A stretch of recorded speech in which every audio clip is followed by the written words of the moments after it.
limousine as Gerald, her driver of 5 years, gripped her wrist with surprising urgency. His kind eyes, usually warm and gentle, were filled with something she had never seen before, fear mixed with desperate determination. "Miss Simone, please," he whispered, his voice shaking. "Get in the boot. Now, don't ask questions. Just trust me one more time."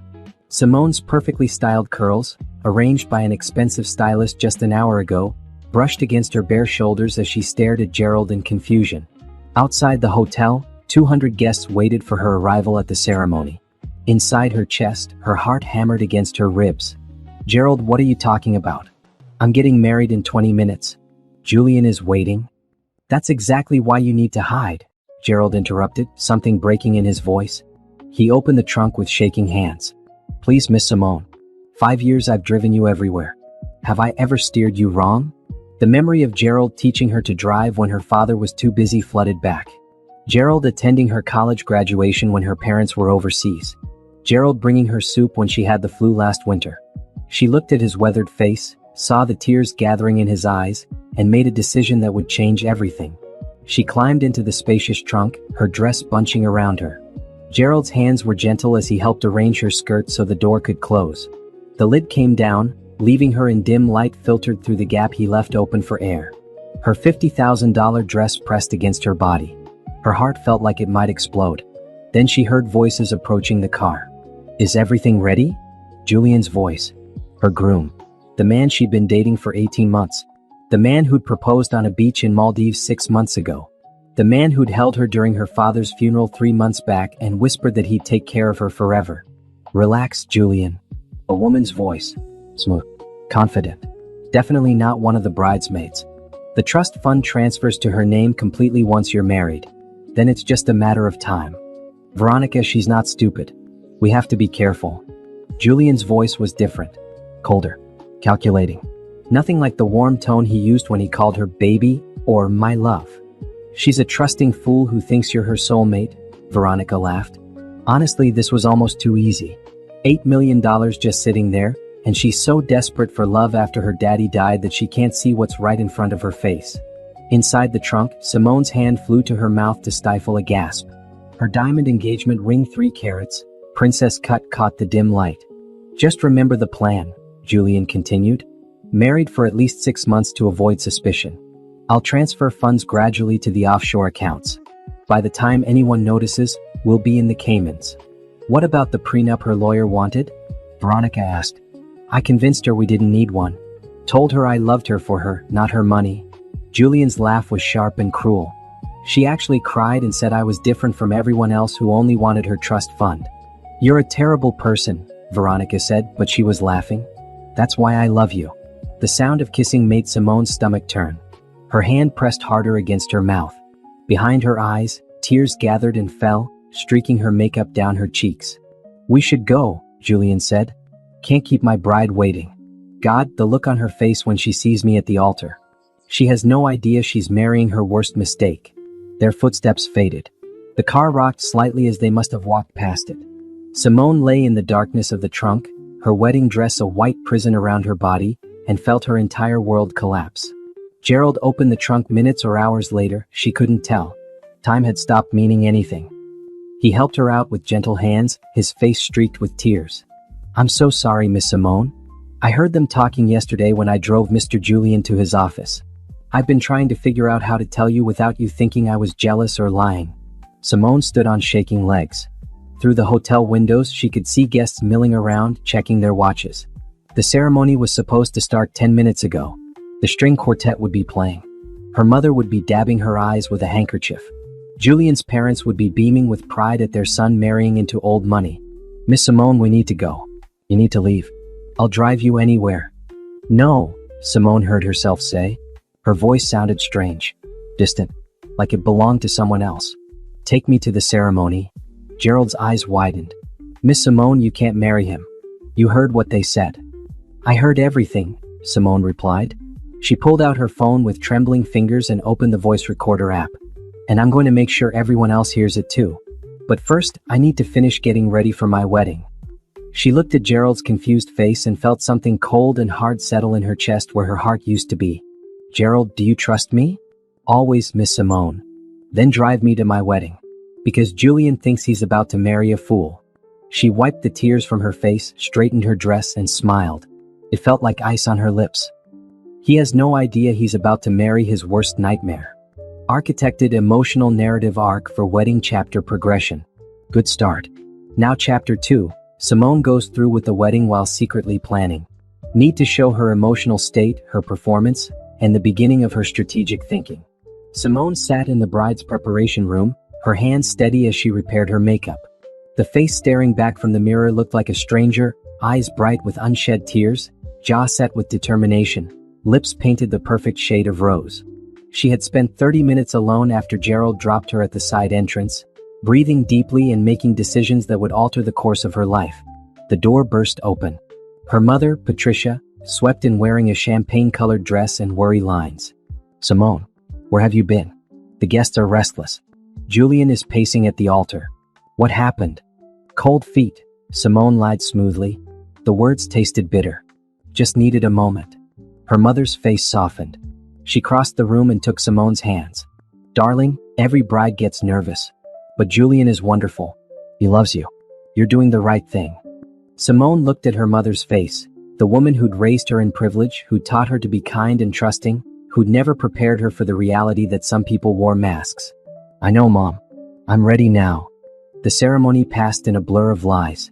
Simone walked down the aisle on her uncle's arm, her father 3 months dead and unable to give her away. The guests stood and sighed at her beauty. The flowers, white roses and peonies, smelled too sweet. The music swelled. And there, at the altar, stood Julian. He looked perfect. Tall, handsome, with dark hair and green eyes that had first caught her attention at a charity gala 18 months ago. He wore a custom tuxedo. His smile was brilliant as he watched her approach. To everyone watching, he looked like a man in love. Simone saw him differently now. She saw the calculation behind his eyes. The way he assessed her diamond necklace, a family heirloom worth $200,000. The slight impatience in his posture, like a hunter waiting for prey to walk into a trap. She reached the altar. Julian took her hand. His palm was warm and dry. "You look beautiful," he whispered. "I'm the luckiest man alive." "Thank you," she replied, her voice steady. Inside her small clutch purse, her phone was recording everything. The minister began the ceremony. Simone barely heard the words. She was thinking about the conversation in the car. $8 million. Offshore accounts. The Caymans. 18 months of lies compressed into minutes of overhead truth. "Do you, Simone Marie Henderson, take this man to be your lawfully wedded husband?" Everyone watched her. 200 pairs of eyes. Her mother was crying. Julian's mother held a handkerchief to her face. Friends from college leaned forward in their seats. Julian squeezed her hand, his expression perfect, loving, hopeful, slightly nervous in the way grooms should be. "I do," Simone said clearly. The minister turned to Julian. "And do you, Julian Christopher Foster, take this woman to be your lawfully wedded wife?" "I do," Julian said. He was smiling so widely. He thought he'd won. "Then by the power vested in me, I now pronounce you husband and wife. You may kiss the bride." Julian pulled her close. His kiss was gentle, romantic, exactly what a first married kiss should be. The guests erupted in applause. Rice flew through the air as they walked back down the aisle. Cameras flashed. Someone released white doves. It was everything Simone had dreamed about since she was a little girl. It was all a performance on top of a nightmare. The reception was held in the hotel ballroom. Crystal chandeliers sparkled overhead. The 5-tier cake stood in the corner. A live band played. Simone danced with Julian for their first dance as husband and wife, his arms around her waist, her head on his shoulder, and felt absolutely nothing. "I can't believe you're finally mine," Julian whispered in her ear. "Mrs. Foster. It sounds perfect." "It does," Simone agreed. She kept her last name actually. Henderson was her father's legacy. But she didn't correct him. During dinner, she excused herself to the bathroom. Instead of going there, she slipped into a quiet hallway and called her father's lawyer, Richard Thompson. He'd been managing her trust fund since her father's death. "Richard, it's Simone. I need to see you first thing Monday morning." "It's urgent." "Simone? Aren't you supposed to be at your wedding?" "I am. I'm married. That's why I need to see you. I need to discuss protecting my assets." There was a pause. Richard had been her father's friend for 30 years. He understood the weight of that silence. "Monday. Bam. My office." "Thank you." She ended the call and returned to the reception. The rest of the evening continued. Toasts were made. Julian's best man told stories about their college days, all lies Simone realized now, carefully crafted to make Julian seem like a good man. Her maid of honor, her college roommate Bethany, cried while talking about how perfect they were together. Simone cut the cake, threw the bouquet, danced with her uncle, smiled until her face hurt. And through it all she watched Julian. Really watched him for the first time without the filter of love. She saw how he checked his watch repeatedly, how he whispered to someone on his phone during a quiet moment, how his eyes followed a blonde woman in a red dress, Veronica, Simone realized. She'd crashed the wedding and was pretending to be a distant relative. The audacity was almost impressive. Near midnight, Julian led her to the limousine decorated with "Just Married" signs. Gerald was driving, his eyes meeting Simone's in the rearview mirror with a question. She gave him the smallest nod. "Ready for our honeymoon, Mrs. Foster?"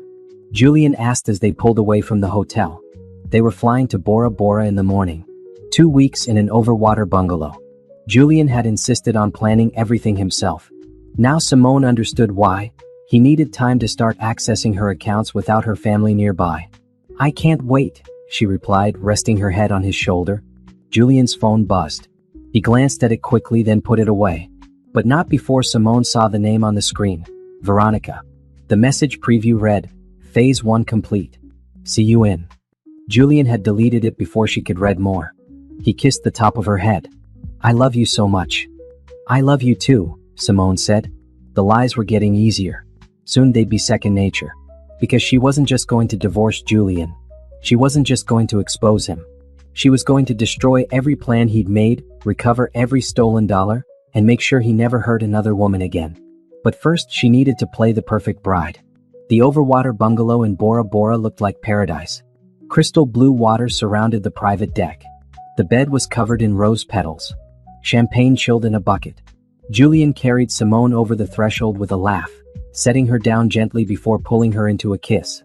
2 weeks of just us, he said, his hands on her waist. No work, no interruptions, just enjoying being married. "It's perfect," Simone replied. She meant the setting, not the company.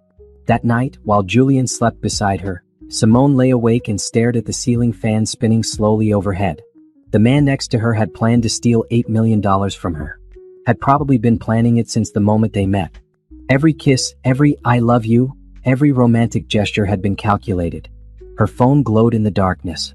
She'd been texting Richard Thompson, sending him everything she'd recorded during the wedding. His response was immediate. "This is fraud. Possibly worse. I'm bringing in a criminal attorney. Don't let him access anything." Too late, Simone thought bitterly. Julian already had joint access to her checking account. Something he'd convinced her was what married couples do. She'd added him 3 days before the wedding. She opened her banking app quietly. Her checking account had $50,000 in it usually. Now it had $30,000. She checked the transaction history. Yesterday, while she was getting her hair done for the wedding, Julian had withdrawn $20,000 in cash. Her hands shook as she screenshotted the evidence. The next morning, Julian was attentive and loving. He ordered breakfast to the bungalow, fed her fruit, told her she was beautiful. Every word felt like poison. "I need to make a quick call," he said after breakfast. "Some business thing that can't wait. I'll be just a few minutes." He stepped onto the deck. Through the window, Simone watched him pace while talking on his phone. She couldn't hear the words, but his body language was tense, urgent. While he was distracted, she went through his luggage. It felt wrong, invasive, until she remembered what he'd done to her. In the side pocket of his suitcase, she found a second phone. A burner, probably. She photographed the number on the back, then carefully returned it to exactly where she'd found it. His wallet was next. Behind his credit cards, she found a piece of paper with account numbers and passwords written in his handwriting. Her heart raced as she photographed everything. When Julian returned, she was lying on the bed reading a novel. "Everything okay?" she asked innocently. "Perfect," he said, joining her on the bed. "Just boring work stuff. Let's not think about it anymore." They spent the day snorkeling. Julian was playful, romantic. He held her hand, took selfies with her that he posted on social media with captions about being the happiest man alive. Made love to her that night with what seemed like genuine passion. Simone performed her part perfectly. The loving newlywed, the trusting wife. Inside, she was documenting everything, building her case piece by piece. On day 3, while Julian was at the hotel spa, Simone used the business center to video call Richard Thompson and a woman named Diane Porter, the criminal attorney Richard had brought in. "Simone, what you've sent us is serious," Diane said. She was in her 50s, with sharp eyes and a no-nonsense manner. "This isn't just planning to commit fraud. He's already committed fraud by withdrawing that money." "What do I do?" Simone asked. "First, we freeze everything," Richard said. "I'm calling the bank today. We're removing his access to all your accounts. Your trust fund is still protected, I made sure of that, but we need to lock down everything else." "Won't he notice?" Simone asked. "Let him," Diane replied. "Better to stop the bleeding now than wait. But I need you to do something difficult. I need you to keep gathering evidence. We need to know his full plan. Who else is involved? Where the money was going. Can you do that?" Simone thought about the blonde woman at her wedding. Veronica, the partner in crime. "There's a woman," she said. "I overheard them together. She's helping him. Give me her name. Everything you can find." Diane leaned forward. "Simone, I've handled cases like this before. These people are professionals. They've likely done this to others. If we can prove a pattern, the charges become much more serious." "Others?" The word landed like a stone in her stomach. "Probably. Men like Julian don't usually start with $8 million. They work their way up. We need to find his previous victims." After the call, Simone returned to the bungalow. Julian was back from the spa, relaxed and smiling. "There you are. I was about to send a search party. Just went for a walk on the beach," she lied. That night, while Julian slept, she went through his burner phone. He'd been careless, leaving it in the bathroom. The messages told her everything. "Veronica, when do we move the big money?" "Julian, after the honeymoon. She trusts me completely. It'll be easy." "Veronica, just like the others?" "Julian, Gabrielle was $2 million. Naomi was $3.5 million. This one is the biggest score yet." Simone's hands shook so badly she almost dropped the phone. Gabrielle, Naomi, 2 other women, 2 other victims. She photographed every message, every contact, every piece of evidence she could find. Then she carefully returned the phone and climbed back into bed beside the man who destroyed her life. The rest of the honeymoon passed in a haze. Julian was the perfect husband. Simone was the perfect actress. They took sunset cruises and went to fancy dinners and made love like newlyweds should. And every night, Simone sent new evidence to Diane Porter.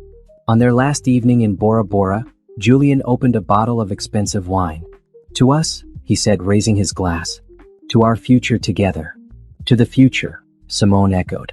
She clinked her glass against his and smiled. He had no idea his future was about to become a prison cell. The plane touched down in San Francisco on a gray Monday morning. Simone had never been so happy to see fog and cold weather. Bora Bora had been beautiful and suffocating in equal measure. "Home sweet home," Julian said, squeezing her hand as they walked through the airport. Back to real life. Real life meant returning to their penthouse apartment in Pacific Heights, Julian's place that Simone had moved into after the engagement. She'd sold her own apartment downtown, another decision she now regretted. While Julian unpacked, Simone excused herself for a coffee run. Instead, she drove straight to Richard Thompson's office in the financial district. The conference room held 3 people: Richard, Diane Porter, and a private investigator named Frank Morrison. He was in his 60s, former FBI, with a kind face that had seen too much. "Gabrielle Chen and Naomi Williams," Frank said, pushing 2 folders across the table. "Julian Foster's previous victims. Both wealthy women. Both thought they were in love. Both lost significant amounts of money before they figured out what was happening." Simone opened the first folder. Gabrielle Chen stared back at her from a photo. A beautiful woman in her early 30s with long dark hair. What happened to her? Julian dated her for a year. Proposed. 2 months after their engagement, he convinced her to invest in a fake business opportunity. She gave him $2 million. He disappeared. Changed his name slightly, he was Julian Fox back then, and moved to a new city. Did she report him? She tried. But he'd covered his tracks well. The business was registered properly. The contracts looked legitimate. By the time police investigated, the money was gone and he'd vanished. No criminal charges were ever filed. Simone opened the second folder. Naomi Williams was blonde and smiling in her photo. And her? Similar story, but he'd refined his method. He actually married Naomi. Stayed married for 4 months. then filed for divorce claiming irreconcilable differences.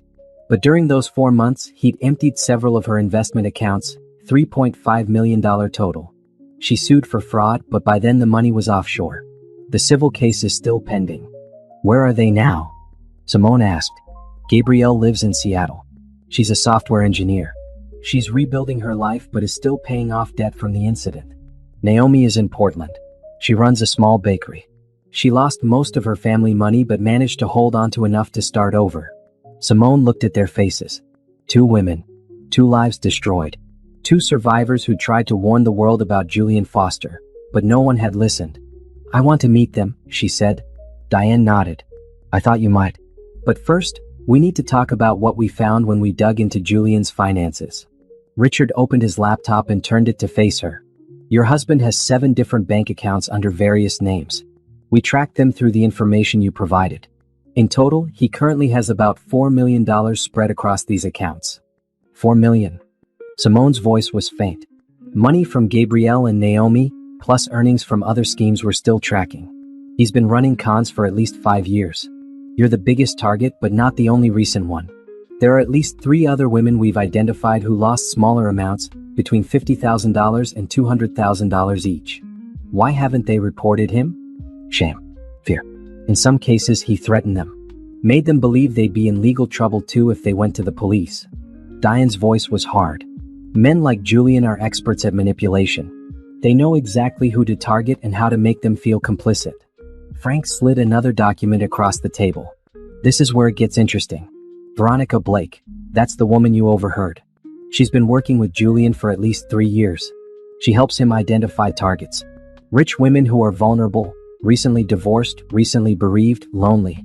She befriends them, learns about their finances, then introduces them to Julian. How did they find me? Simone asked, though she knew the answer. Your father's funeral. Veronica was there, posing as a family friend. She and Julian had researched you for months. They knew about your trust fund. Knew you just lost your father. Knew you were vulnerable. The memory hit her like a punch. A blonde woman at the funeral, expressing sympathy. Mentioning a charity gala the following week. Suggesting Simone should attend, that it might help to be around people. And at that gala, she'd met Julian. She set me up, Simone whispered. From the beginning, Richard confirmed. This was all planned. Simone sat back in her chair. The enormity of it threatened to overwhelm her. For a moment, she let herself feel it, the anger, the betrayal, the violation. Then she pushed it down and focused on what mattered. What do we need to make a criminal case? More evidence of fraud. Proof that he's already accessed your accounts illegally. Documentation of his pattern of behavior. Diane counted on her fingers. And ideally, we need him to incriminate himself further. The recordings you have are good, but a defense attorney will argue they're out of context. What if I confronted him? Simone asked. Recorded the conversation? Too dangerous, Frank said immediately. If he suspects, he could disappear. Or worse. Worse. Men like Julian don't like loose ends. You're not just a victim now, you're a witness. The words hung in the air. Simone thought about the man she'd slept next to for the past 2 weeks. The man who touched her gently and whispered sweet lies. The same man who destroyed at least 6 women's lives and was planning to destroy hers. Then what do I do? You keep playing the loving wife, Diane said. But we limit his access to your money. Watch him panic. Watch him make mistakes. And we build an airtight case while he thinks he's still in control. Richard pulled up a document. I've already frozen your major accounts. He can't access your trust fund. It's in a separate trust that requires both our signatures to touch. But your checking account, your investment accounts, he's locked out as of this morning. He'll notice. Let him. Tell him it's a bank error. String him along. Every day we buy is another day we gather evidence. Simone nodded slowly. She thought about returning to the apartment where Julian waited. Thought about pretending everything was fine. When can I meet Gabrielle and Naomi? This weekend, Frank said. I'll arrange it. They both want to help. And Veronica? We're tracking her. She has an apartment in North Beach. Works as a freelance marketing consultant, or that's her cover. Really, she's scouting new marks for Julian. Diane closed her folder. Simone, I know this is a lot, but you're doing the right thing. These people need to be stopped. Simone stood. She was wearing a simple dress and flats, her wedding rings heavy on her finger. I need to get back before he gets suspicious. She drove home through midday traffic. The penthouse was quiet when she entered. Julian was on the phone in his office, door closed. She could hear his voice tense, urgent, but not the words. She went to the bedroom and changed clothes. When she looked in the mirror, she saw a stranger. A woman who'd been married for less than 3 weeks. A woman who was living with a criminal. A woman who was about to bring down the man she thought she loved. Her phone buzzed. A text from Diane. Stay strong. You're not alone. Simone deleted the message and went to make dinner. When Julian emerged from his office an hour later, she greeted him with a smile and a kiss. How was your day? She asked. Fine. Busy. He seemed distracted. Yours? I went shopping. Had lunch with Bethany. The usual. The lies came easily now. That night, Julian tried to access their joint checking account from his laptop. She watched from the corner of her eye as he frowned at the screen. Tried again. Swore softly. Everything okay? She asked innocently. The bank's website is acting weird. I can't log in. That's strange. I'll call them tomorrow. He looked at her carefully. You don't think? I mean, there's no problem with the account, right? Why would there be? No reason. But his smile didn't reach his eyes. Simone returned to her book. Inside, she was counting the hours until the weekend when she'd meet the women whose lives Julian had destroyed. The women who would help her destroy him right back. Saturday morning arrived wrapped in San Francisco fog. Simone told Julian she was spending the day with Bethany, spa appointments and shopping. He barely looked up from his laptop, distracted by whatever schemes he was planning. Instead, she drove north to Sausalito. Frank Morrison had rented a small house overlooking the bay for the meeting. When she pulled into the driveway, her hands were shaking. Frank opened the door. They're both here. Take your time. The living room held 2 women. The first stood by the window, Gabrielle Chin, even more striking in person than in her photo. She wore jeans and a sweater, her long hair pulled back. The second sat on the couch, Naomi Williams, blonde and petite with careful eyes. Simone. Gabrielle said softly. Hi. The word felt inadequate. They stared at each other for a moment. Then Naomi stood and crossed the room. Without a word, she hugged Simone tightly. Gabrielle joined them. When they finally separated, they were all crying. I'm so sorry, Simone said. I should have been more careful. I should have. Don't, Gabrielle interrupted gently. That's what he wants us to think. That it's our fault. But it's not. It's his. They sat together on the couch. Frank brought coffee and then disappeared into another room, giving them privacy. Tell me everything, Simone said. Gabrielle went first. Her story was painfully familiar. Meeting Julian at a tech conference 3 years ago. His charm. His attentiveness. The whirlwind romance. He knew exactly what to say. I just gotten out of a bad relationship. I was lonely. He made me feel special. Me too, Naomi added. My divorce had just been finalized. Julian came into my life like a rescue. Looking back, the timing was too perfect. That's Veronica's job, Simone said. She explained what she'd learned, how Veronica scouted vulnerable wealthy women and set them up. There was a woman, Gabrielle said slowly, at the tech conference. She introduced us. I never thought. God, I never connected it. Same here, Naomi said. A blonde woman at my gym. We became friends. She suggested I attend a charity fundraiser where I met Julian. She closed her eyes. They've been doing this together the whole time. Gabrielle pulled out her phone. After he disappeared with my money, I hired my own investigator. I didn't have much left, but I needed to know. Look at this. She showed them a document, a timeline of Julian's movements over the past 5 years. Different cities, different names, dozens of women. Not all of them lost money, Gabrielle explained. Some he dated briefly and moved on when he realized they weren't wealthy enough. Others he scammed for smaller amounts. But there are at least 10 women we can prove lost significant money. 10? Simone felt sick. That we can prove. There are probably more who never reported it. Naomi opened her laptop. I've been tracking him too. When the civil case started, I became obsessed. I found 3 of his other victims online. Started a private forum where we anonymous. Julian Foster / Julian Fox / Julian Forrester, names of a con artist, read the header. Below were testimonials from women across the country. Amanda in Chicago lost $150,000. Tessa in Denver lost $80,000. Brittany in Phoenix lost $200,000. Naomi scrolled through the posts. They're all the same story. Whirlwind romance. Promises of forever. Then the money disappears and so does he. We tried to press charges, Gabrielle said. All of us. But he's smart. The businesses he sets up are technically legal. The marriages are real. The access to accounts is given willingly. Proving fraud is almost impossible. But we have proof now, Simone said. She pulled out her phone and played the recording from the car trunk. Julian and Veronica's voices filled the room. Both women went pale. You recorded this? Gabrielle whispered. My driver overheard them. He warned me just in time. Simone's voice shook. I've been gathering evidence since then. His burner phone. Financial records. Everything. This changes everything, Naomi said. She was crying again. This is actual proof of conspiracy to commit fraud. This could put them away. Diane Porter thinks so too. Simone explained about the criminal case being built. The investigation into Julian's finances. The plan to catch him in the act. How can we help? Gabrielle asked immediately. Testify. Show the pattern. Simone looked at both of them. Diane says if we can prove he's done this multiple times, the charges become much more serious. I'll testify, Gabrielle said without hesitation. Me too, Naomi added. I've been waiting 3 years for a chance to make him pay. Frank returned with Diane Porter. I thought you might want legal counsel here, he said. Diane sat down and looked at the three women. Here's what I propose. We build a RICO case, Racketeer Influenced and Corrupt Organizations Act. Julian and Veronica aren't just committing individual frauds. They're running a criminal enterprise. That carries much heavier penalties. What do you need from us? Gabrielle asked. Everything. Financial records. Communications. Testimony about their methods. We need to show this is organized crime, not just bad relationships.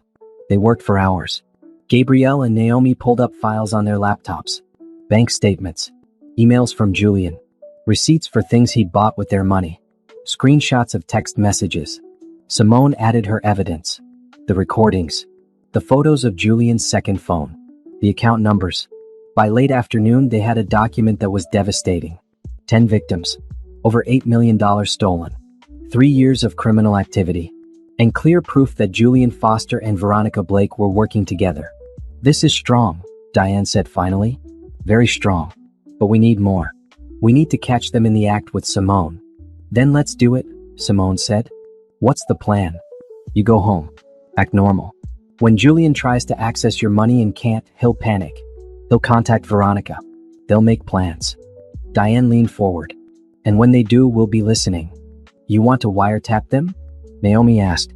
Already working on the warrant. But more than that, we want Simone to confront him. Wear a wire. Get him to admit everything on tape. That's dangerous, Gabrielle said. It is, Frank agreed. Which is why we'll have officers nearby.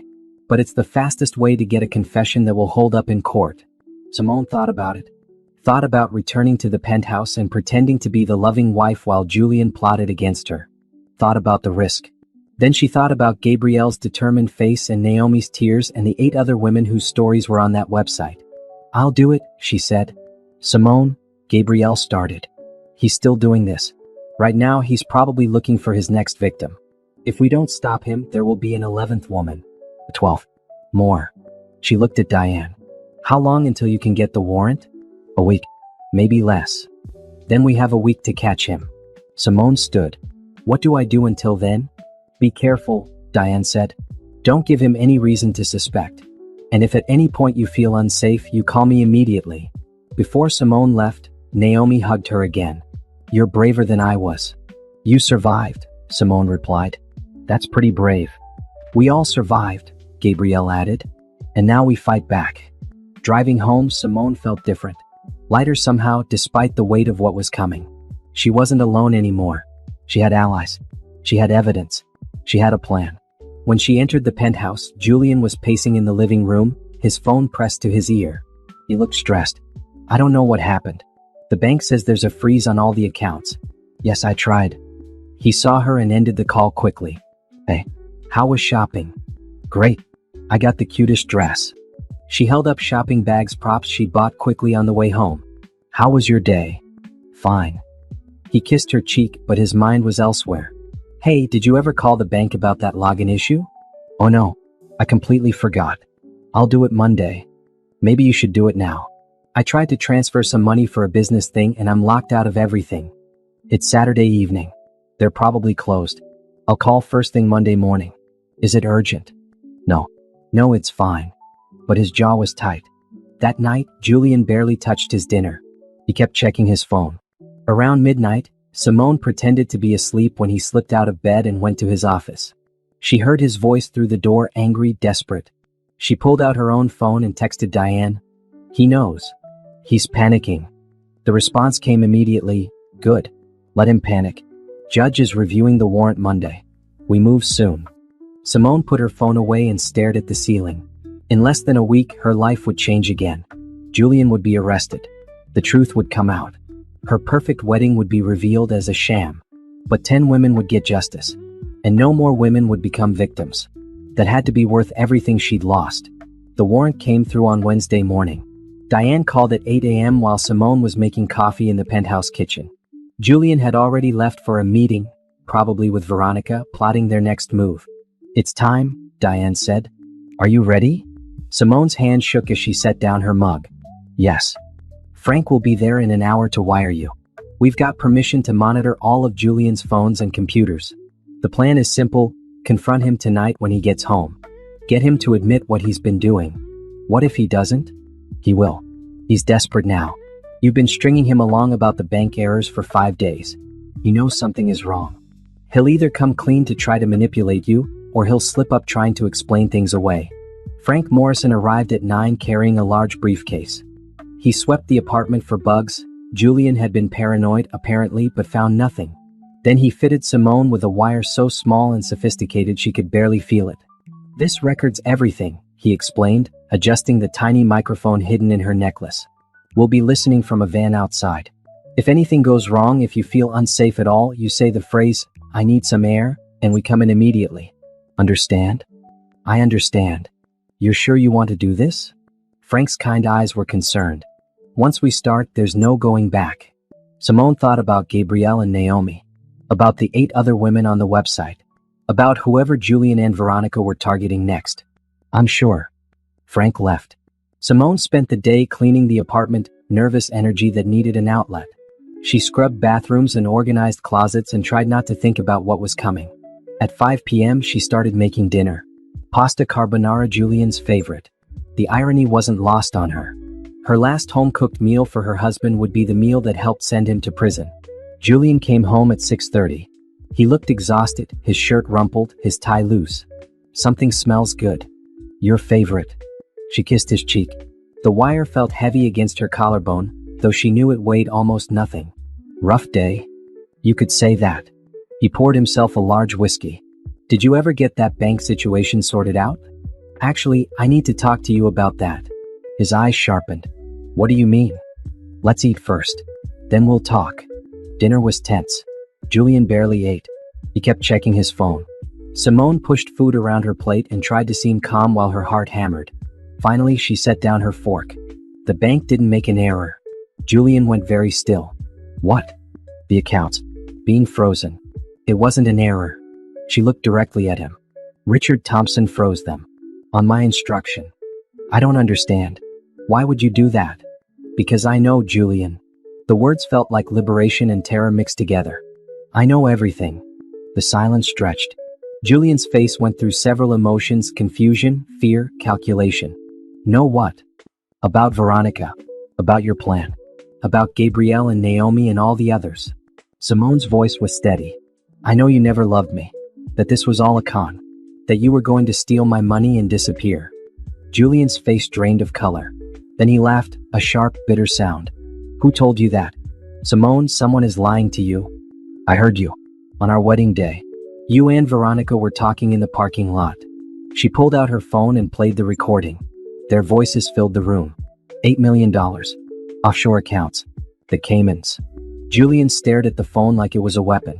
When the recording ended, he slumped back in his chair. For a long moment, he said nothing. Then, it's not what you think. Then explain it to me. Veronica, she's my ex-girlfriend. We dated years ago. She's been harassing me, threatening to ruin our marriage. The lies came quickly now, desperately. That conversation wasn't real. She was trying to make it seem like we were planning something, but I was just playing along to keep her calm until I could get a restraining order. Stop. Simone's voice cut through his excuses. I know about Gabrielle Chen. I know about Naomi Williams. I've talked to them, Julian. I know everything. His face changed. The mask of the loving husband cracked and fell away. What remained was cold and calculating. So you've been playing detective. I've been protecting myself. By spying on me? By freezing our accounts. He stood up, pacing. That's my money too now. We're married. That's how marriage works. We've been married for 3 weeks. And it's not your money. It's mine. You really think you're so smart, don't you? Julian's voice turned sharp. Poor little rich girl, thinking she's figured it all out. I know you've stolen from at least 10 women. I know Veronica helps you identify targets. I know you've been planning this since before we met. Prove it. He leaned against the counter, arms crossed. Oh wait, you can't. Because I haven't done anything illegal. So I dated wealthy women. So some of them gave me money. That's not a crime. Fraud is a crime. Identity theft is a crime. Conspiracy to commit both is a crime. Julian laughed again. You don't have proof of any of that. You have a recording taken out of context and some bitter ex-girlfriends making accusations. No court will convict me on that. Actually, they will. Simone stood up too. Because I have your second phone. I have copies of every message between you and Veronica. I have your financial records showing the offshore accounts. And I have testimony from multiple victims showing a pattern. For the first time, genuine fear crossed Julian's face. You went through my things? Just like you went through my life. My finances. My future. She stepped closer. How much were you planning to take? The full 8 million. He was silent. Come on, Julian. You're caught. The least you can do is tell me the truth.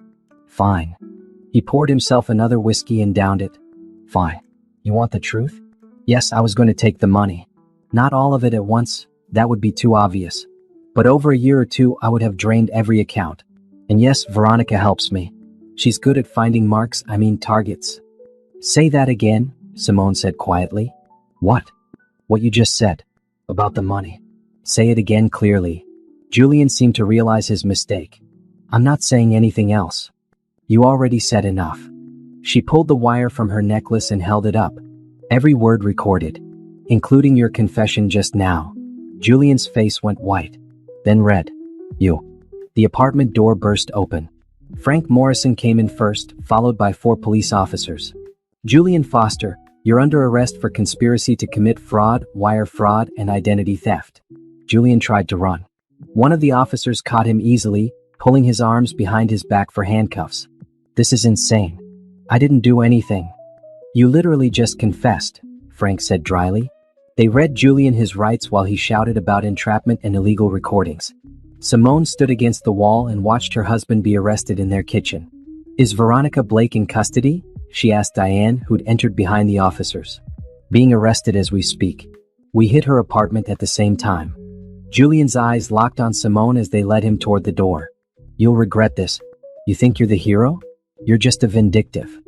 Careful, Frank interrupted. That recording is still running. Don't add threatening a witness to your charges. They took him away. The apartment fell silent except for the sound of Simone's breathing. Her legs gave out suddenly. She sat down hard on the kitchen floor. Diane crouched beside her. You did it? You got him. I got him, Simone echoed. She started laughing and couldn't stop. Then the laughter turned to tears. It's okay, Diane said, putting an arm around her shoulders. It's over now. It's over. But it wasn't over. Not really. The trial was coming. The public exposure. The embarrassment of having to admit she'd been fooled so completely. Still, sitting on her kitchen floor with her lawyer's arm around her, Simone felt something she hadn't felt in weeks. Relief. The trial began 6 months later on a crisp autumn morning. Simone walked up the courthouse steps wearing a navy suit and her mother's pearl necklace. Cameras flashed. Reporters shouted questions. She kept her head high and said nothing. Inside, the courtroom was packed.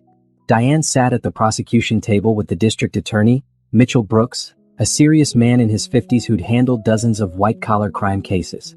Julian sat at the defense table with his expensive lawyer, Bernard Price, who specialized in defending wealthy criminals. Veronica Blake had a separate trial scheduled for next month. She tried to flip on Julian, offering testimony in exchange for a lighter sentence. But there wasn't much she could add that the prosecution didn't already have. The judge was Honorable Patricia Kim, known for her no-nonsense approach and stiff sentences for financial crimes. Simone took her seat in the gallery between Gabrielle and Naomi. They each squeezed one of her hands. "All rise," the bailiff announced. The trial lasted 3 weeks. The prosecution's case was devastating. On day 1, they played the recording from Simone's wedding day. Julian and Veronica's voices filled the courtroom. Julian's face remained expressionless, but Simone saw him flinch when Veronica said, "She's a trusting fool." On day 2, they brought in the financial expert. Charts and graphs showed the flow of money from Gabrielle's accounts to Julian's offshore holdings, from Naomi's investments to untraceable accounts in the Caymans. The pattern was clear and damning. Days 3 through 5 belonged to the victims. Gabrielle testified first. She told her story calmly, professionally, described meeting Julian at the tech conference, the whirlwind romance, the fake business opportunity. When she explained how she'd almost lost her house because of the debt he'd left her with, several jurors looked angry. Naomi went next. She cried on the stand while describing how Julian had convinced her to sign over access to her late grandmother's trust fund. "He said we were building a future together," she said. "He said he loved me." 3 more victims testified. Amanda from Chicago, who'd lost her life savings. Tessa from Denver, who'd been forced to declare bankruptcy. Brittany from Phoenix, who'd attempted suicide after losing everything. By the time Simone took the stand, the jury looked ready to convict without hearing another word. "Tell us about the day of your wedding," DeBrooks said gently. Simone took a breath and began. She described Gerald's warning, hiding in the trunk, overhearing the plan. The entire courtroom sat in silence as she spoke. "Why did you go through with the wedding?" Brooks asked. "Because I needed time. Time to gather evidence. Time to build a case. If I'd run, Julian would have disappeared and found another victim." "Did you love him?" "I thought I did. Now I realize I loved who I thought he was. The real Julian Foster is a stranger." Bernard Price, the defense attorney, tried to shake her testimony. "Isn't it true, Mrs. Foster, that you have a history of trust issues with men?" "Objection," Brooks said. "Relevance goes to her state of mind and possible motivation to fabricate." "Overruled, but make your point quickly, counsel," Judge Kim said. Price turned back to Simone. "You've been in therapy for anxiety and depression, haven't you?" "Yes, after my father died." "And isn't it possible that in your grief, you misinterpreted an innocent conversation? That you created a narrative in your mind that doesn't match reality?" Simone looked directly at the jury. "I didn't create anything. We have bank records showing he stole money. We have messages proving conspiracy with Veronica Blake. We have multiple victims with the same exact story. Unless we all hallucinated the same thing, your client is guilty." Several jurors nodded. Price tried a different approach. "But you did marry him. You spent 2 weeks on a honeymoon with him. If you really believed he was defrauding you, why didn't you go to the police immediately?" "Because I needed proof. And I needed to protect other women from becoming his next victims. Going to the police without evidence would have let him walk free." The jury seemed to respect that answer. On day 15, the defense called Julian to the stand. "Was a mistake. Mr. Foster, can you explain the recording from the wedding day?" Brooks asked on cross-examination. "It was taken out of context. Veronica and I were joking around." "Joking about stealing $8 million from your bride?" "It wasn't serious. It was just dark humor." "And the offshore accounts?" "For legitimate business purposes."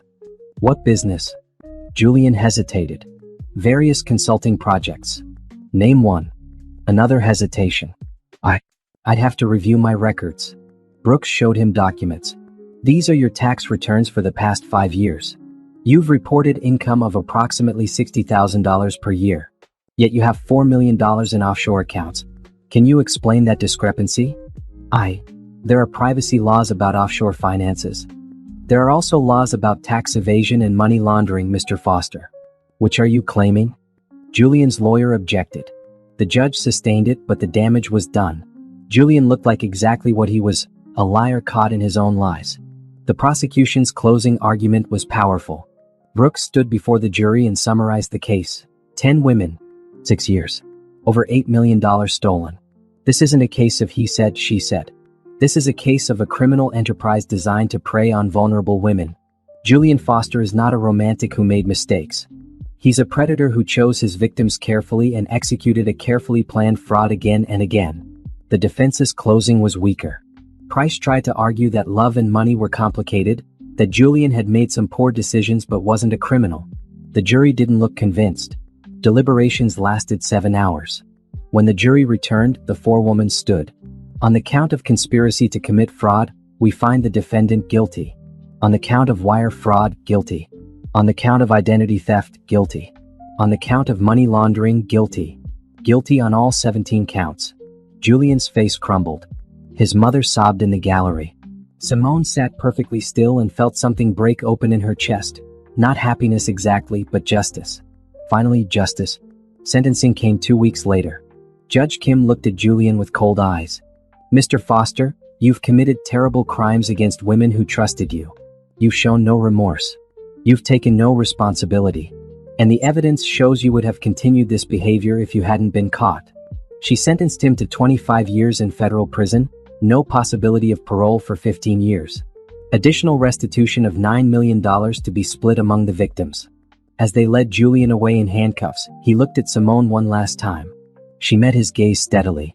She didn't smile, didn't gloat, just watched as the man who'd tried to destroy her life was taken away to face the consequences of his choices.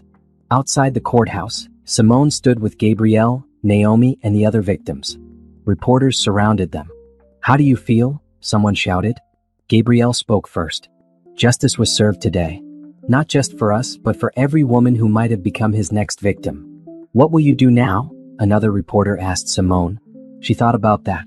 About the future that stretched ahead of her, no longer defined by betrayal but by possibility. "I'm going to help make sure this never happens to anyone else."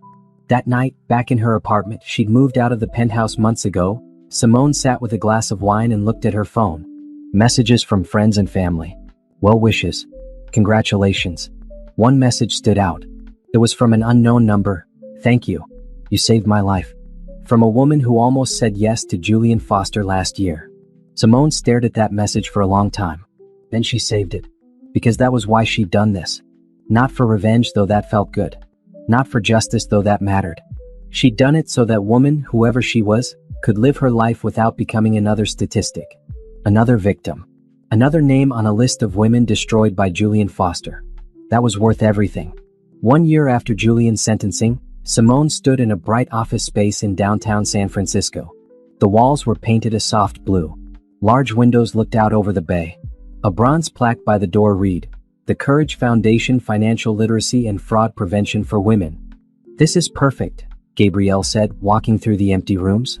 "You can fit conference rooms here, offices there, and a big common area for classes and support groups." Naomi was taking pictures with her phone. "It's beautiful, Simone. Your dad would be so proud." Simone felt tears prick her eyes. She'd used part of the restitution money, ironically, money Julian had stolen from her that the court had recovered, to start the foundation. The rest was split among the other victims, helping them rebuild their lives. "I want this to be a place where women feel safe," Simone said. "Where they can learn about protecting their finances, recognizing fraud, and recovering from financial abuse." Over the next 3 months, they built the foundation from the ground up. Gabrielle handled the technology side, creating a secure website and database. Naomi managed operations. Simone served as executive director. They hired counselors who specialized in financial abuse, lawyers who'd work pro bono on fraud cases, financial advisors who'd teach women to protect their assets. And they created a hotline for women who suspected they were being scammed. The foundation launched on a sunny March morning. Press coverage was extensive. The story of the bride who'd taken down her con artist husband still captivated people. But more importantly, women started calling. The first caller was a woman named Brianna. "My boyfriend is pressuring me to add him to my bank account. We've only been dating 6 months. Something feels wrong, but I don't know." "Trust your instincts," Simone told her. "Can you come into the office? We have people who can help you verify his background and assess the situation." Brianna came in that afternoon. A background check revealed her boyfriend had 3 restraining orders from previous partners and a history of financial fraud. With the foundation's help, Brianna ended the relationship safely and pressed charges for attempted fraud. The calls kept coming. Women from across the country. Some were in immediate danger. Others were recovering from financial abuse. Many just wanted education on protecting themselves. Simone threw herself into the work. She gave talks at colleges and women's groups. She appeared on podcasts and news programs. She wrote articles about recognizing fraud red flags. Partners who isolate you from friends and family, who move the relationship too fast, who need financial help constantly, who have a pattern of failed businesses or mysterious income sources. 6 months after the foundation launched, Gabrielle walked into Simone's office with a laptop. Look at this. It was an email from a woman in Seattle. I almost got engaged to a man who told me the same exact story Julian Foster used. But I found your website and recognized the signs. I ended it before he could access my money. Thank you for saving me. Simone read the email 3 times. This was why she'd done this. This single woman, saved from years of financial and emotional devastation. How many more like her were out there? The foundation grew. They opened satellite offices in 3 other cities. They partnered with domestic violence organizations and law enforcement. They created online courses about financial literacy and fraud prevention. One afternoon, Diane Porter stopped by the office. She'd become not just Simone's lawyer but a friend. I have someone I'd like you to meet. The someone was a woman in her 40s named Rebecca. She had a familiar look in her eyes, haunted but determined. Rebecca was engaged to a man who tried to steal her inheritance, Diane explained. She discovered his plan and came to me. We just got him arrested. I read about your foundation, Rebecca said to Simone. I want to help. I'm a financial advisor. I could teach classes, help other women understand investment fraud. We'd love to have you, Simone replied. Rebecca became the foundation's 5th employee. Then came Carmen, a former FBI agent who specialized in fraud cases. Then Tasha, a therapist who'd escaped financial abuse herself. Each woman brought skills and passion. Each one had a story. The foundation became more than an organization. It became a community. On the 1-year anniversary of the foundation's launch, they held a gala fundraiser. 200 people attended, donors, supporters, women they'd helped. Gabrielle gave a speech about overcoming victimhood. Naomi talked about the power of turning pain into purpose. Then Simone took the stage. She looked out at the crowd and saw so many faces she recognized. Women who'd survived. Women who'd rebuilt. Women who'd refused to let their stories end in tragedy. A year ago I was angry, she began. Angry at Julian Foster for what he'd done to me. Angry at myself for not seeing it sooner. Angry at a system that let men like him operate for years without consequence. The room was silent. That anger was valid. It's still valid. But I learned that anger alone isn't enough. We needed action. We needed to create something that would prevent others from going through what we went through. She gestured to the room. This foundation has helped over 500 women this year. We've prevented an estimated $20 million in fraud. We've sent 7 men to prison for financial crimes. But more importantly, we've given women their power back. The applause was thunderous. After the event, Simone stood on the balcony of the venue with Gabrielle and Naomi. The San Francisco skyline glittered before them. Remember when we first met? Gabrielle asked. In that house in Sausalito? We were all so broken. We're still broken in some ways, Naomi said. But we're healing. And we're helping others heal. We're survivors, Simone added. And survivors are the strongest people in the world. They stood together in comfortable silence. 3 women who'd been victimized by the same man. 3 women who'd refused to let that define them. 3 women who'd turned their pain into power. Simone's phone buzzed. Another message through the foundation's hotline. I think I'm being scammed. Can you help me? Always, Simone texted back. Then to her friends, we have work to do. They went back inside together. There were more women to help. More frauds to prevent. More lives to save. And Simone had never felt more alive or more purposeful in her life. 3 years after her disastrous wedding, Simone woke up in her apartment to sunlight streaming through gauze curtains. Her bedroom was simple but elegant, white walls, minimal furniture, plants on every surface. She made coffee and opened her laptop. The Courage Foundation's dashboard showed the metrics she reviewed every morning. New hotline calls, 12 overnight. Upcoming workshops, 5 this week. Women currently in emergency financial assistance programs, 34. Her phone rang. It was Bethany, her college roommate who'd given that tear-filled toast at her wedding. They'd had a difficult year after Julian's arrest. Bethany felt guilty for not seeing the signs, and Simone had needed space from anyone who'd witnessed her humiliation.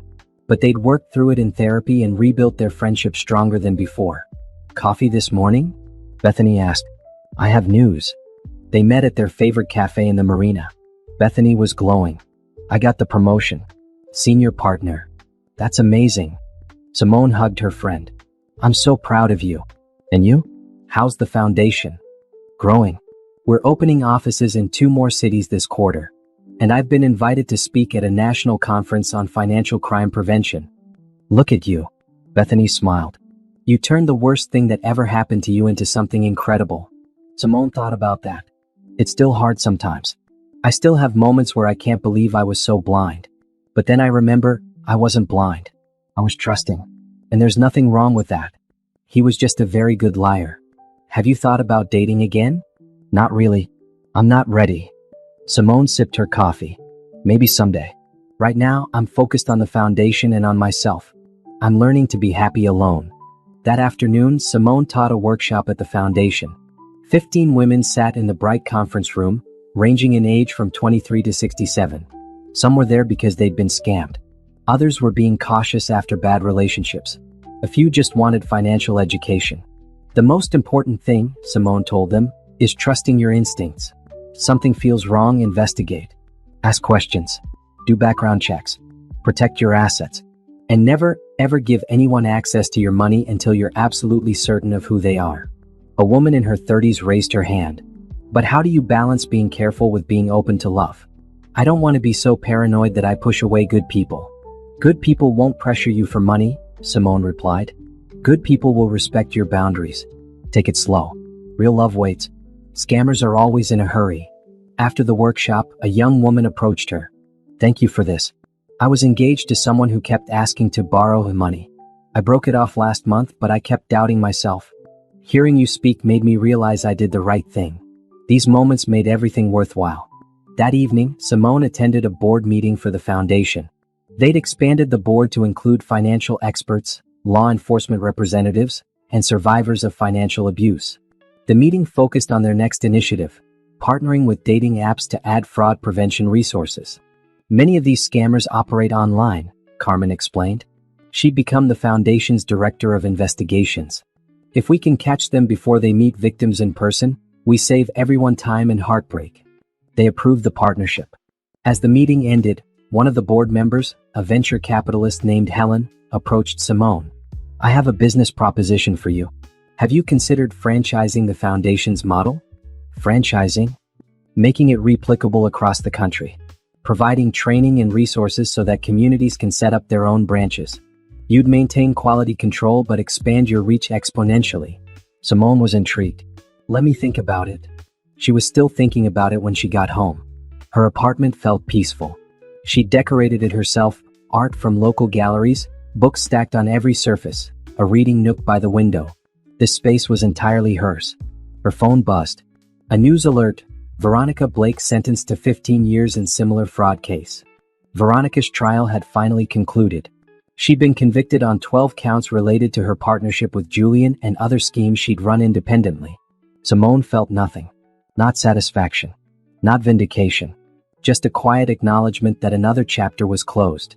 She thought about Julian sometimes.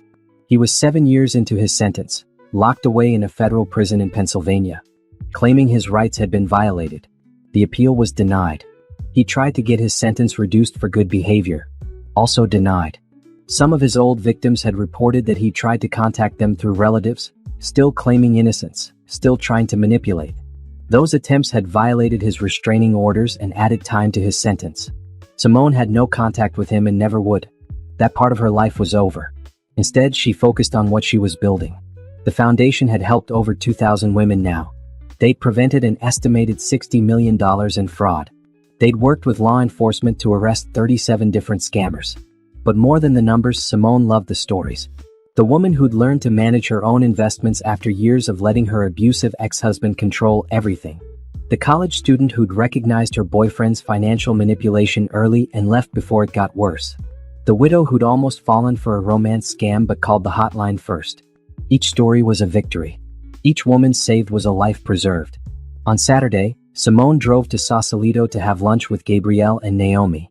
They tried to meet monthly, these 3 women whose lives had intersected through tragedy and transformed into something powerful. I'm seeing someone, Naomi announced over seafood salads. That's wonderful, Simone said. Tell us about him. Her name is Paula. She owns a bookstore. We met at a friend's dinner party 6 months ago. 6 months? And you're just telling us now? Naomi blushed. I wanted to be sure it was real. After everything with Julian, I needed to trust my judgment again. But Paula is amazing. She's patient. She understands why I'm careful. And she's never once asked me about my finances. That's beautiful, Gabrielle said. She squeezed Naomi's hand. You deserve that. What about you, Gabrielle? Naomi asked. Anyone special? I'm taking a break from dating entirely. Focusing on work and myself. Maybe eventually, but not now. They talked about their lives, their work, their dreams. 3 women who'd been connected by pain but had chosen to build something better. As they were leaving the restaurant, a woman stopped Simone. You're Simone Henderson, aren't you? From the foundation? Yes. I just wanted to say thank you. Your TED Talk about recognizing financial fraud saved me from a terrible situation. You're doing important work. After the woman left, Gabrielle turned to Simone. That must happen a lot. Sometimes. It's always strange. You're famous now. The woman who brought down the charming con artist. I don't think of it that way. I just think of myself as someone who had a choice. Let the betrayal destroy me or use it to protect others. I chose protection. Driving home, Simone thought about her life. She'd lost so much, her faith in love, her trust in people, her innocence. But she'd gained so much too: purpose, strength, community. She wasn't the same woman who'd hidden in the trunk of that limousine 3 years ago. That woman had been trusting to the point of naivety. This woman was cautious but not closed off. Careful but not cynical. Strong but still capable of softness. That evening she wrote in her journal, a practice her therapist had encouraged, I'm happy. Not the delirious, complicated happiness I thought I had with Julian. Real happiness. The kind that comes from knowing yourself and building a life that matters. The kind that doesn't depend on anyone else to validate it. She closed the journal and looked out her window at the city lights. Tomorrow she'd teach another workshop. Next week she'd speak at that conference. Next month the foundation would open 2 new locations. Her life wasn't what she'd planned, but it was meaningful. It was powerful. It was hers. And that was more than enough. 5 years after her wedding day, Simone walked into a corporate office building in downtown San Francisco. She was there to meet with the CEO of a major tech company about partnering with the foundation to provide financial education to their employees. As she waited in the lobby, a man walked past. Tall, well-dressed, confident. Something about him looked familiar. He stopped, turned. Simone. She recognized him then. Michael Chin, Gabrielle's brother. She'd met him once at a foundation event 2 years ago. Michael, hi. What are you doing here? I work here. I'm the CFO. He smiled. What about you? She explained about the meeting. They talked for a few minutes, easy, comfortable conversation. When her meeting was called, Michael said, we should have coffee sometime. Catch up properly. I'd like that, Simone replied, surprised to find she meant it. The meeting went well. The tech company committed to bringing foundation workshops to all their offices nationwide. It was the foundation's biggest partnership yet. That evening, Simone had dinner with her mother. Patricia had struggled after Julian's arrest, blaming herself for not seeing the signs, for encouraging the marriage. They'd worked through it together in family therapy. You look happy, Patricia observed over salmon and asparagus. I am happy. The foundation?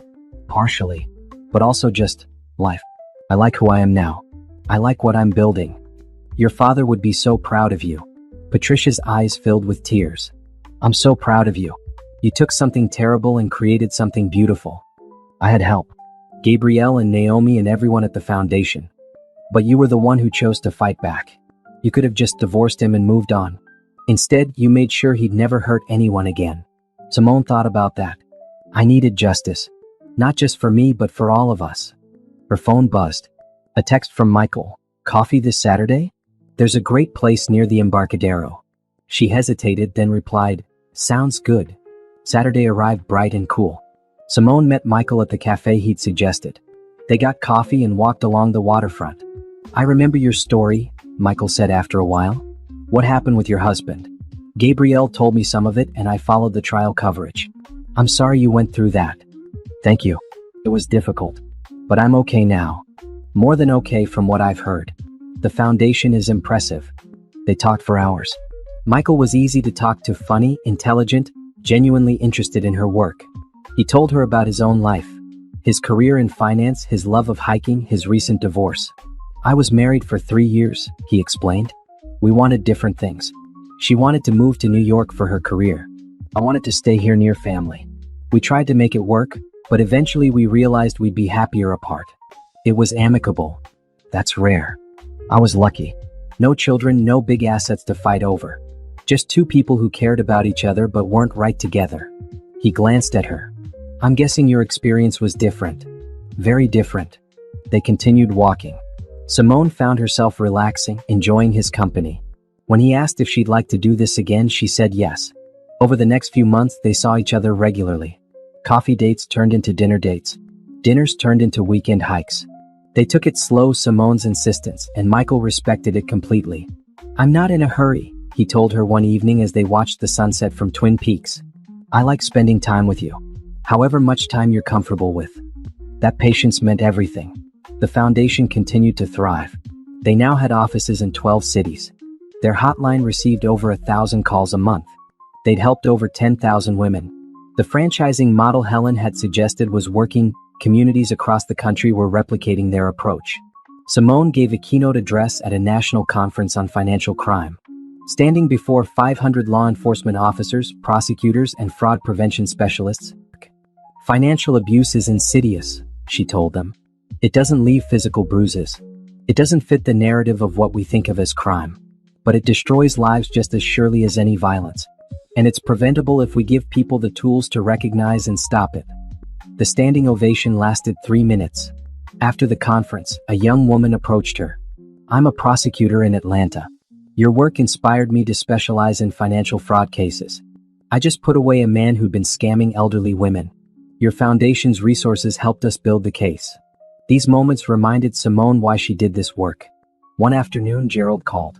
Her former driver had retired the previous year, moving to Oregon to be near his grandchildren. I saw you on the news, he said, giving that big speech. Miss Simone, I'm so proud of you. I couldn't have done any of this without you, Gerald. You saved my life that day. You saved yourself. I just gave you a head start. They talked for an hour, catching up on life.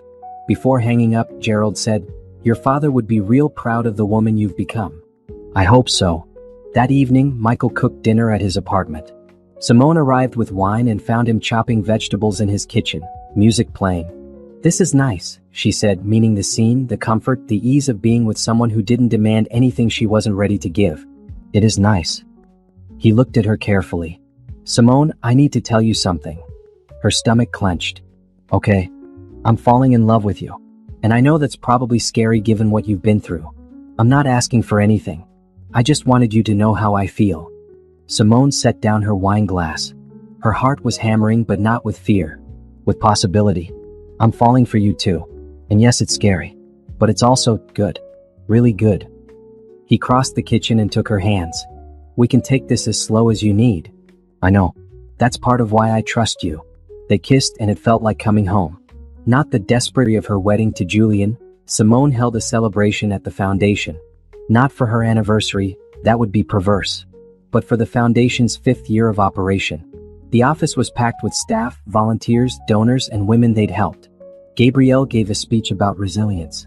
Naomi announced that she and Paula were engaged. 92 arrests made. Then Simone stood before the crowd.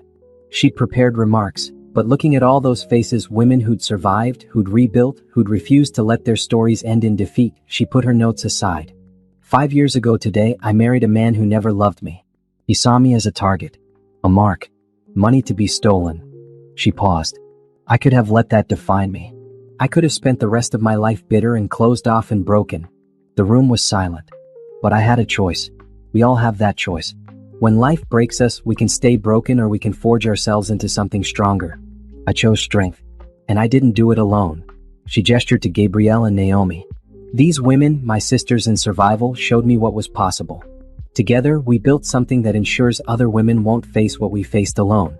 And that's the best revenge I could imagine, not hurting the person who hurt me, but preventing him from ever hurting anyone else. The applause was thunderous. When it died down, Simone added one more thing. Julian Foster is still in prison. He'll be there for many more years. Sometimes people ask if I think about him. The truth? I rarely do. Because my life isn't about him anymore. It's about me. About the women in this room. About the thousands we've helped and the thousands more we'll help in the future. That's what matters. Not the man who tried to destroy me, but the life I built from the ruins. Later, as the celebration wound down, Michael arrived. Simone had invited him, wanting him to see this part of her life. He'd met Gabrielle and Naomi before, but this was different, seeing the full scope of what she'd built. "This is incredible," he said, looking around at the office, the people, the energy. "You created all this from one terrible experience. Not just me. But yes, essentially. It makes me understand you better. Why you're so careful. Why trust is complicated for you. Does it bother you? That I'm still working through it?" "No." He took her hand. "It makes me respect you more. You didn't let what happened make you bitter. You let it make you stronger and more compassionate. That's rare." Standing there in the Foundation's office, surrounded by people she'd helped and loved, with a man who respected her journey and was willing to walk beside her at whatever pace she needed, Simone felt something she hadn't felt in years. Complete happiness. Not the naive happiness of her life before Julian. Not the complicated, false happiness of her relationship with him. Real happiness. Earned happiness. The kind that comes from knowing yourself, protecting yourself, and building a life that means something. Her phone buzzed. An emergency call to the hotline, a woman in immediate danger from a partner who drained her accounts and was becoming violent. "I have to take this," Simone told Michael. "I know." He kissed her forehead. "Go save someone." She answered the call, already walking toward her office. "This is Simone. Tell me what's happening." Behind her, the celebration continued. Ahead of her, another woman needed help. Around her, a community she'd built from her own pain. This was her life now. Not perfect, not without scars, but meaningful, powerful, hers.